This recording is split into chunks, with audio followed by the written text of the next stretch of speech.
আসসালামু আলাইকুম রহমতুল্লাহ। আউযুবিল্লাহি মিনাশ শাইতানির রাজিম। বিসমিল্লাহির রহমানির রহিম। সুপ্রিয় শিক্ষার্থীরা, কেমন আছো তোমরা সবাই? আশা করি ভালো আছো। আমিও আলহামদুলিল্লাহ ভালো আছি। গত ক্লাসে আমরা তোমাদের জেএসসি বিজ্ঞান বইয়ের প্রথম অধ্যায় প্রাণী জগতের শ্রেণীবিন্যাস এই অধ্যায়ের প্রথম পাঠ শেষ করেছিলাম। আজকে দেখো বোর্ডে আমি লিখে রাখছি পার্ট 2 থেকে 5। আসলে পার্ট 2 থেকে 5 এটা একদিনে বা একটা ক্লাসে শেষ করা সম্ভব না। আমি 2টা বা 3টা ক্লাস নেব তোমাদের এটা। তো আমি শুধু তোমাদের এই জিনিসগুলো বোঝাই দেব এবং যে জিনিসগুলো তোমাদের মুখস্থ করতে বলবো এখানকার সেই জিনিসগুলো তোমরা মুখস্থ করে ফেলবা। তাহলে আমরা পড়ায় আসি। পড়া হচ্ছে পার্ট 2 থেকে 5 অমেরুদণ্ডী প্রাণীর শ্রেণীবিন্যাস। এখন অমেরুদণ্ডী প্রাণী কোনগুলা? যে প্রাণীগুলার পিঠে বা পৃষ্ঠদেশে মেরুদণ্ড নাই, এই কথাটা মনে রাখো। এবং ক্লাস 6-এর বইয়ে তোমরা পড়েছো যে অমেরুদণ্ডী প্রাণী কোনগুলো আর মেরুদণ্ডী প্রাণী কোনগুলো। ক্লাস 6-এর বই এটা খুব ভালো মতো পড়েছো। এই অমেরুদণ্ডী প্রাণীর শ্রেণীবিন্যাস আমরা এই পার্ট 2 থেকে 5-এর মধ্যে পড়বো। আসলে এই শ্রেণীবিন্যাসের মধ্যে কি থাকে, মূলত শ্রেণীবিন্যাসটা কিভাবে করা হয় তোমরা কয়েক পরের ক্লাসে শিখবা। যে প্রথমে একটা জীবকে এরকম জগৎ আছে বা কিংডম, এটাকে ফেলা হয় সে প্রাণী জগৎ না উদ্ভিদ জগৎ সেটা করতে হয়। তারপরে ডিভিশন বা ফাইলাম। খেয়াল করো, ডিভিশন মানে পর্ব, ফাইলাম মানে পর্ব। ডিভিশন শব্দটা ব্যবহার হয় হলো উদ্ভিদের শ্রেণীবিন্যাসের ক্ষেত্রে, আর ফাইলাম কথাটা ব্যবহার হয় হলো প্রাণীর শ্রেণীবিন্যাসের ক্ষেত্রে। তাহলে যখন প্রাণীর শ্রেণীবিন্যাস করা হবে তখন আমরা ফাইলাম ব্যবহার করব, যখন উদ্ভিদের শ্রেণীবিন্যাস করা হবে তখন ডিভিশন শব্দটা ব্যবহার করবে। কিংডম অর্থ হলো রাজ্য, এটা হলো রাজ্য, আর এটা হলো পর্ব, এটা হলো পর্ব। ডিভিশন বা ফাইলাম মানে পর্ব। তারপরে ক্লাস মানে হলো শ্রেণী, তাহলে জগৎ, বিভাগ, শ্রেণী। এরপরে অর্ডার হলো বর্গ। এরপরে আছে ফ্যামিলি হচ্ছে গোত্র। এরপরে জেনাস, এটা হলো গণ, আর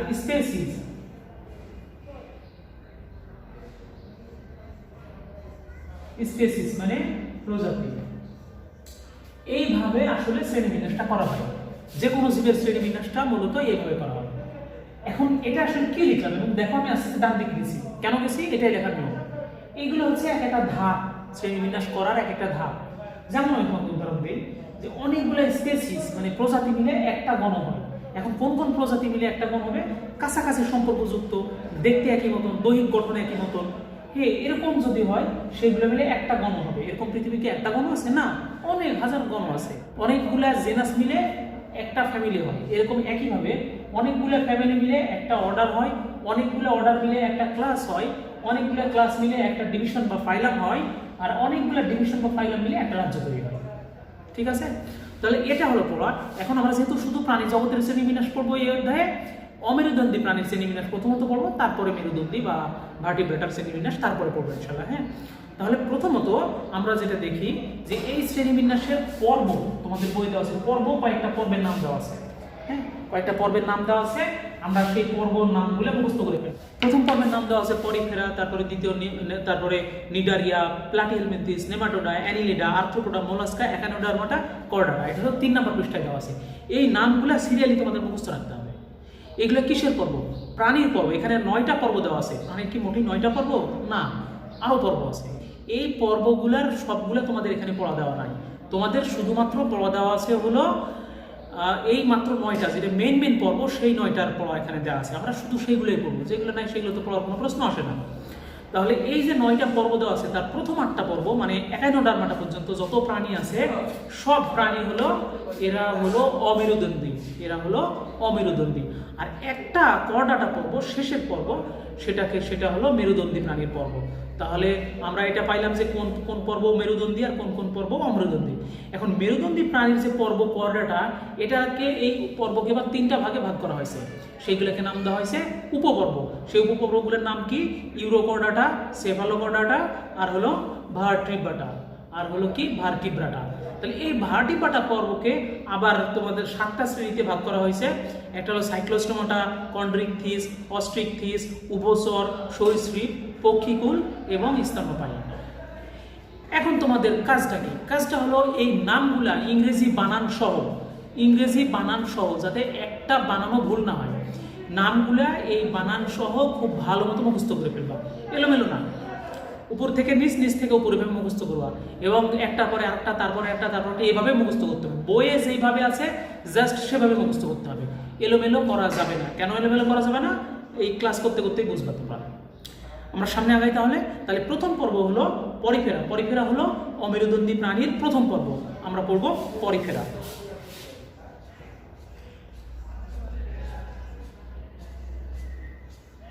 পরিফেরা পর্ব।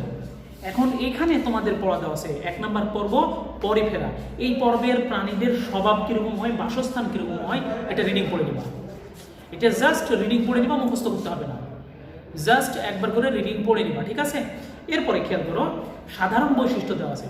এই পর্বের প্রাণীদের সাধারণ বৈশিষ্ট্য এখানে দেওয়া আছে 3টা, এবং 2টা উদাহরণ দেওয়া আছে। এই জিনিসগুলো তোমাদের মুখস্থ করতে হবে। এই 3টা হুবহু দাড়ি কমা সহ, এবং এই যে 2টা উদাহরণ দেওয়া আছে, স্পঞ্জিলা, একটা হচ্ছে স্কাইফা। এই 2টা নাম তোমরা খুব ভালো মতো মুখস্থ করে ফেলবা। এই 3টা বৈশিষ্ট্য সহ এখন আমরা দেখি এই বৈশিষ্ট্যের মধ্যে আসলে কি দেওয়া আছে। এরা হলো সরলতম বহুকোষী প্রাণী। পৃথিবীতে যত সরল প্রাণী আছে, মানে যত প্রাণী আছে, সবচেয়ে সরল জীব হলো এই হলো পরিফেরা পর্বের প্রাণীরা। হ্যাঁ, এরা শুধু অনেকগুলা কোষ মিলে একটা প্রাণী তৈরি হয়েছে। হ্যাঁ, এখন কোষ কি, কলা কি, আমরা একটু সামনে আগাই, তাহলে বুঝতে পারবো ইনশাআল্লাহ। আমি বলবো। আচ্ছা, দেহ প্রাচীর অসংখ্য ছিদ্রযুক্ত। এদের দেহের যেটা প্রাচীর, যে আমরা এই স্কিন আমাদের দেহ প্রাচীর, সেরকম এই সব প্রাণীদের দেহের প্রাচীর অসংখ্য ছিদ্র থাকে। এই ছিদ্র পথে পানির সাথে অক্সিজেন এবং খাদ্যবস্তু প্রবেশ করে। এখন এই অক্সিজেন ওইখান থেকে, এই পানির অক্সিজেন নেয়, এবং ওইখান থেকে এই খাদ্যবস্তু তারা নেয়। আশা করি আমার কথাগুলো বুঝতে পারতেছো। যদি না বুঝে থাকো তাহলে বারবার কয়েকবার করে ভিডিও দেখবা, টাইনা দেখবা, পেছনে যায় দেখবা, তাহলে বুঝতে পারবো। আচ্ছা, এরপরে তাহলে যে ছিদ্র থাকে দেহ প্রাচীরে, ওই দিক দিয়ে পানি একদিক দিয়ে ঢুকে আর একদিক দিয়ে বের হয়ে যায়। এই পানির সাথে যে খাদ্যবস্তুগুলো থাকে সেইগুলোই তারা শুষে নেয়, এবং এই পানির মধ্যে যে অক্সিজেন থাকে সেই অক্সিজেনই তারা ব্যবহার করে। তারা তো প্রাণী, তাদের তো অক্সিজেন লাগবে, অক্সিজেন ছাড়া তো কোনো প্রাণী বাঁচতে পারে না। তাহলে আমার কথাগুলো আশা করি বুঝতে পারছো। এরপরে খেয়াল করো 3 নম্বর বৈশিষ্ট্য, কোনো পৃথক সুগঠিত কলা, অঙ্গ ও তন্ত্র থাকে না। এখন কলা কি? কলা হলো অনেকগুলা কোষ মিলে যদি একটা নির্দিষ্ট কাজ করে, একটা নির্দিষ্ট কাজ। যেমন ধরো মানুষের ক্ষেত্রে উদাহরণ দিই, মানুষের জিহ্বায় যে কোষগুলো আছে সেই কোষগুলা, এবং মানুষের স্কিনে যে কোষগুলো আছে, এই যে স্কিন, এই কোষগুলো কি একই? না, একই না, দেখতে আলাদা এবং এদের কাজও আলাদা। জিহ্বা যে কোষগুলো আছে সেই কোষগুলোর কাজ কি? সেই কোষগুলোর কাজ হলো মানুষের মুখে যখন কোনো খাবার দেওয়া হচ্ছে তখন এর স্বাদ গ্রহণ নিতে পারতেছে, স্বাদ বুঝতে পারতেছে। কিন্তু স্কিনের কোষ এটা তো স্বাদ বুঝতে পারে না, তার মানে কাজ আলাদা। আশা করি বুঝতে পারতেছো। এখানে কি বুঝলাম হলো জিহ্বার কোষ এটা এক ধরনের কলা, স্কিন এটা আরেক ধরনের কলা। আমি জাস্ট উদাহরণ দিচ্ছি তোমাদের বোঝানোর জন্য। হ্যাঁ, তাহলে এটা কলা। উদ্ভিদের ক্ষেত্রে খেয়াল করো, পাতায় যে কোষ আছে, পাতার কোষ, মূলের মধ্যে যে কোষগুলো আছে সেই কোষ এক ধরনের হবে দেখতে এক ধরনের না, এবং এদের কাজও আলাদা। কেমন দেখতে এক ধরনের না বা কাজ কিরকম আলাদা? খেয়াল করো, পাতার যে কোষগুলো আছে এই কোষগুলোর কাজ কি? এই কোষগুলোর কাজ হলো এরা পাতায় খাদ্য তৈরি করে। কিন্তু মানে মূলে যে কোষগুলো আছে সেই কোষগুলোর কাজ কি? মূলে যে কোষগুলো আছে সেই কোষগুলোর কাজ হলো পানি শোষণ করা, আয়ন শোষণ করা, বিভিন্ন খনিজ লবণ শোষণ করা। তাহলে এই যে আলাদা আলাদা কোষের আলাদা আলাদা কাজ, তাহলে অনেকগুলো কোষ মিলে যখন একটা নির্দিষ্ট কাজ করে সেই কোষ সমষ্টিকে বা সেই কোষ গুচ্ছকে বলা হচ্ছে কলা। এরপরে অঙ্গ কি? অনেকগুলো কলা মিলে একটা অঙ্গ তৈরি হয়। যেমন মানুষের ক্ষেত্রে খেয়াল করো, হাত একটা অঙ্গ, পা একটা অঙ্গ, মাথা একটা অঙ্গ। এখন এই হাতের মধ্যে কি অনেকগুলো কলা আছে? হ্যাঁ, অনেকগুলো কলা আছে। 4 ধরনের কলা আছে হাতের মধ্যে। কি কি কলা আমরা যখন পরের ক্লাসে যাব তখন শিখবো ইনশাআল্লাহ। একটা হলো এপিথেলিয়াল টিস্যু, এরপরে কানেকটিভ টিস্যু, এরপরে মাসকুলার টিস্যু আছে, এরপরে আছে হলো নার্ভ টিস্যু। এই 4 ধরনের কলা আছে হলো আমাদের হাতে। তারপর অনেকগুলো কলা মিলে একটা অঙ্গ তৈরি হয়। এবার তন্ত্র কি? তন্ত্র হলো অনেকগুলো অঙ্গ মিলে একটা তন্ত্র তৈরি হয়। কেমন? যেমন তোমার নাম শুনেছো পরিপাক তন্ত্র। কি কাজ করে? পরিপাকের কাজ করে, খাদ্য পরিপাকের কাজ করে। এখন পরিপাক তন্ত্রে অনেকগুলো অঙ্গ থাকে, যেমন মুখ একটা অঙ্গ, গলবিল একটা অঙ্গ, পাকস্থলী একটা অঙ্গ। এই অঙ্গগুলো আসলে কি করতেছে? এই অঙ্গগুলো কাজ করতেছে মানুষের খাদ্য পরিপাকের কাজ করতেছে, একটা নির্দিষ্ট কাজ করতেছে। আশা করি আমার কথাগুলো বুঝতে পারতেছো। তাহলে এইভাবে এরা আসলে মূলত পরিফেরা পর্বের যে জীবগুলো আছে, এই জীবগুলোকে আসলে মানে প্রাণী মনে হয় না, জীব আসলে জীব মনে হয় না, এদেরকে জড় পদার্থ মনে হয়। এত নিম্ন স্তরের জীব এরা, বুঝতে পারছো আমার কথা? তার মানে পরিফেরা হলো সবচেয়ে নিম্ন স্তরের জীব। এরপরে এটার উদাহরণ দেওয়া আছে স্পঞ্জিলা এবং স্কাইফা। এটা একটা বৈজ্ঞানিক নাম, সেহেতু নিচে আন্ডারলাইন করতে হবে, এটা মাথায় রাখতে হবে। এখন আমরা দ্বিতীয় নম্বর পড়ব নিডারিয়া পড়ব। নিডারিয়াতে দেখো এরকম স্বভাব ও বাসস্থান দেওয়া আছে, রিডিং করে মুখস্থ করতে হবে না, শুধু কয়েকবার করে রিডিং করবা তাহলেই হবে। এখন নিডারিয়ার প্রথম বৈশিষ্ট্য দেখো দেওয়া আছে, এটা হলো 4 নম্বর পৃষ্ঠা। নিডারিয়ার প্রথম বৈশিষ্ট্য দেওয়া আছে, দেহ 2টি কোষীয় ভ্রূণস্তর দ্বারা গঠিত। এখন ভ্রূণ কি আবার ভ্রূণস্তর কি তোমরা জানো না। একটা প্রাণী তৈরি হওয়ার জন্য অবশ্যই একটা শুক্রাণু এবং ডিম্বাণু লাগবে, এবং শুক্রাণু এবং ডিম্বাণু মিলনের পর যে প্রথম একটা কোষ তৈরি হয় সেই কোষটাকে বলে জাইগোট। এই কোষটা বিভিন্ন স্টেপ পার হয়ে একটা স্টেজে আসে, যেমন মানুষের মায়ের পেটের মধ্যে এই ঘটনাগুলো ঘটে। তাহলে এই যে নতুন জাইগোট কোষ থেকে অনেকগুলো কোষ তৈরি হচ্ছে কোষ বিভাজনের মাধ্যমে। এই কোষ বিভাজনের মাধ্যমে অনেকগুলো কোষ তৈরি হওয়ার ফলে নতুন একটা আবরণ তৈরি, নতুন একটা আকৃতি তৈরি হচ্ছে। এই আকৃতিটাকে বলা হচ্ছে ভ্রূণ। এই ভ্রূণটাকে যদি কেটে ফেলা হয় তাহলে এর 2টা স্তর পাওয়া যাবে, বাইরের একটা স্তর, ধরো এটা একটা স্তর, এবং এটা একটা স্তর, এটা একটা স্তর। খেয়াল করো, ভেতরের একটা স্তর যেটাকে এন্ডোডার্ম বলে, বাইরের একটা স্তর যেটাকে বলতেছে একটোডার্ম। এই নামগুলো মুখস্থ রাখতে হবে। তাহলে ভ্রূণ কি আমরা বুঝলাম, ভ্রূণীয় স্তরটা কি সেটা আমরা বুঝলাম। এবং এর 2 নম্বর দেওয়া আছে, দেহ গহ্বরকে সিলেন্টরন বলে। সিলেন্টরন মানে দেহের ভেতরে যে গহ্বরটা থাকে, যেমন ধরো এটা যদি এই যে ভেতরের গহ্বর, এই যে এটা এই মাঝখানের এটা গহ্বর, যদি ধরো দেখতে এই প্রাণীটা দেখতে হাইডার ছবি দেওয়া আছে, দেখো এরকম ছবি দেওয়া আছে, ভেতরের যে গহ্বর আছে যে এটা লম্বা, এই লম্বা এটাকে বলা হচ্ছে সিলেন্টেরন। এই নামটা মুখস্থ রাখতে হবে। এই সিলেন্টেরন কি করে? পরিপাকের কাজ করে এবং সংবহনের কাজ করে। পরিপাক কি তোমরা জানো? খাদ্য পরিপাক। আর সংবহন কি?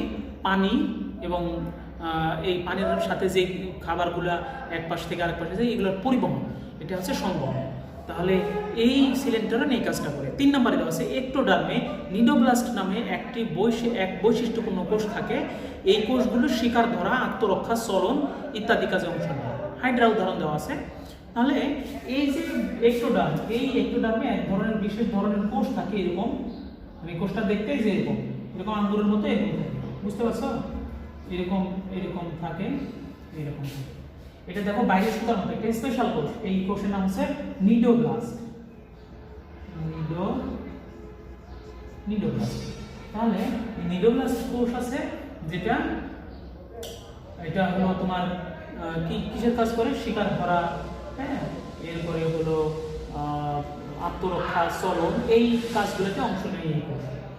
তাহলে এই কোষটা দেখতে এরকম, তবে প্রথমত এরকম অবস্থায় থাকে না, এটা এরকম অবস্থায় থাকে। এই সুতাটা বাইরে থাকে না, এই সুতাটা এরকম ভেতরে পেঁচানো থাকে, নিজের প্রয়োজনে সে সুতাটা বাইরে করে দিতে পারে। হ্যাঁ, আচ্ছা, তাহলে আমরা নিডোব্লাস্ট বুঝলাম এবং নিডারিয়া পর্বের প্রাণীদের বৈশিষ্ট্য দেখলাম। এবার 2টা উদাহরণ দেওয়া আছে, একটা হলো হাইড্রা আর একটা হলো ওবেলিয়া।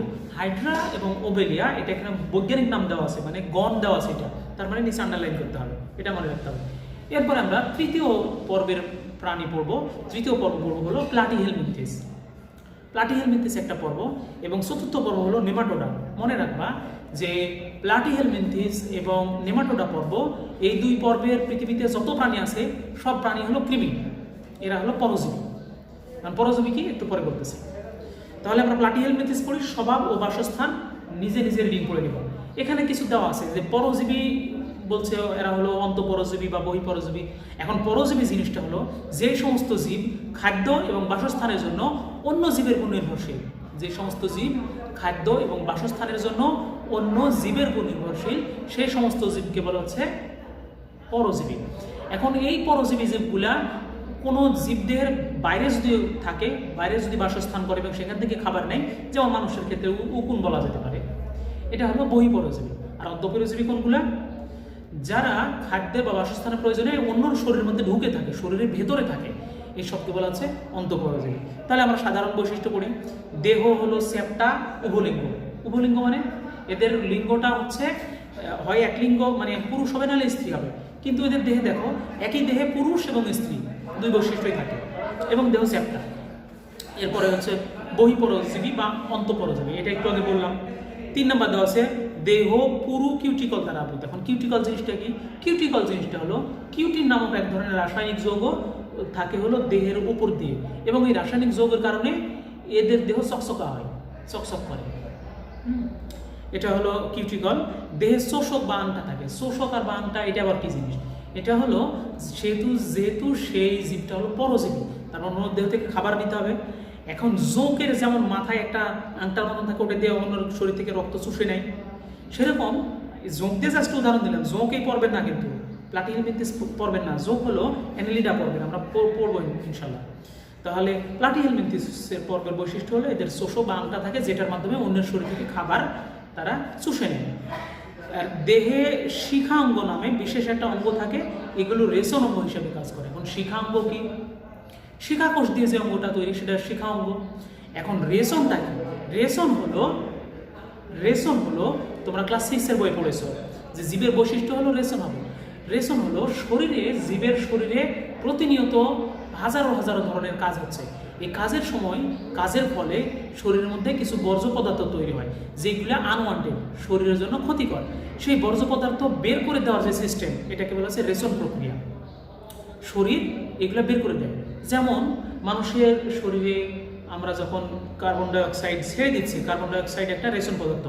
মূত্র এটা একটা রেশন পদার্থ, এগুলো শরীরের জন্য খুব ক্ষতিকর, এগুলো বাইরে বের হতেই হবে, তাছাড়া মানুষ বাঁচবে না। তাহলে যেই প্রক্রিয়া এটা বের হয়ে যাচ্ছে সেই প্রক্রিয়ার নাম হচ্ছে রেশন প্রক্রিয়া। তাহলে শিখা অঙ্গ নামে যে অঙ্গটা থাকে এই প্লাটিহেলমিনথেস পর্বের প্রাণীদের, এই অঙ্গটা এই কাজ করে, শরীরের বর্জ্য বের করে দেওয়ার কাজ করে। এবং শিখা কেন নাম? শিখা কি একটা ইন্টারেস্টিং নাম।